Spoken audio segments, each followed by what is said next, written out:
Welcome back.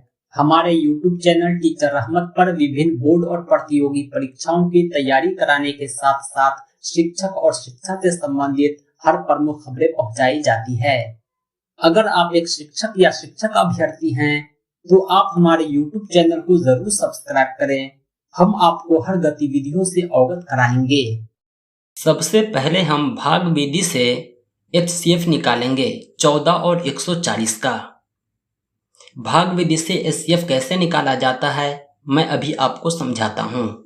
आपको भाग देने आता है उसी प्रकार हम लिखेंगे। 14 लिखेंगे, इधर 140 लिखेंगे। 14 से हम 140 को भाग देंगे तो 10 मर्तबा लगेगा।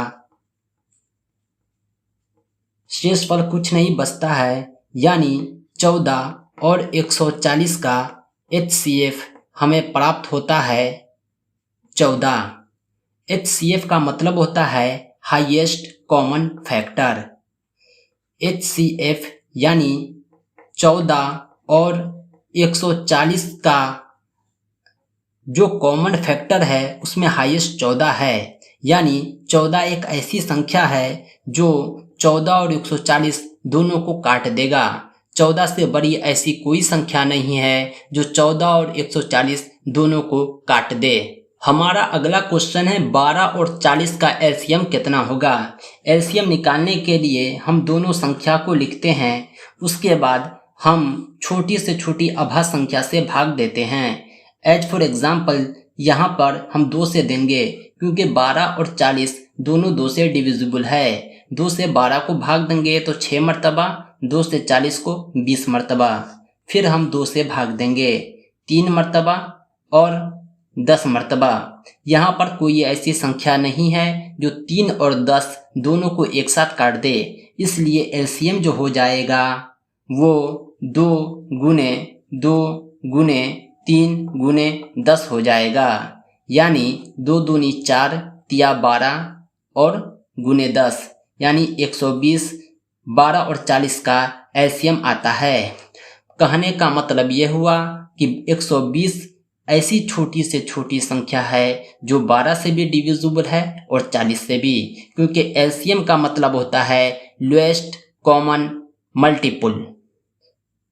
अगला सवाल है कि दो संख्याओं का योगफल 5 है और गुणनफल 6 है, तो वो दोनों संख्या कौन कौन है।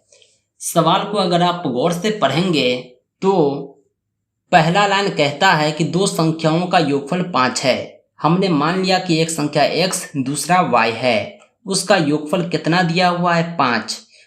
दूसरा पार्ट कहता है कि गुणनफल 6 है, x गुने y बराबर 6।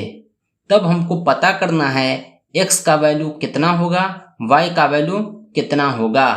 इसको हम समीकरण 1 मानेंगे, इसको 2 मानेंगे। अगर हम किसी एक समीकरण पे गौर करते हैं तो x का वैल्यू 5 माइनस y प्राप्त होता है। इस x के वैल्यू को हम समीकरण 2 में पुट करते हैं। x का वैल्यू 5 माइनस y गुने y बराबर 6, यानी 5y माइनस वाई स्क्वायर बराबर 6। इसको हम सॉल्व करेंगे। y square minus 5y plus 6 बराबर 0, y square minus 2y minus 3y plus 6 बराबर 0। y कॉमन लेंगे, y माइनस 2, इधर माइनस 3 कॉमन लेंगे, y माइनस 2 बराबर 0। y माइनस 3 y माइनस 2 बराबर 0। y का वैल्यू 3 आएगा और 2 आएगा। अगर y का वैल्यू 3 है तो x का वैल्यू कितना हो जाएगा 5 माइनस y, 5 माइनस 3 बराबर 2, यानी वह दो संख्या 2 और 3 है। इसे हम चेक करके देख सकते हैं कि दोनों संख्याओं को अगर हम प्लस करते हैं तो ये 5 आता है। अगर हम इस दोनों संख्याओं को मल्टीप्लाई करते हैं तो 6 आता है। अगला क्वेश्चन है कि राम की आयु मोहन से 5 वर्ष कम है। यदि मोहन की आयु 30 वर्ष है तो राम की आयु पता करें। यहाँ दिया हुआ है कि मोहन की आयु 30 वर्ष है। पता क्या करना है, राम की आयु।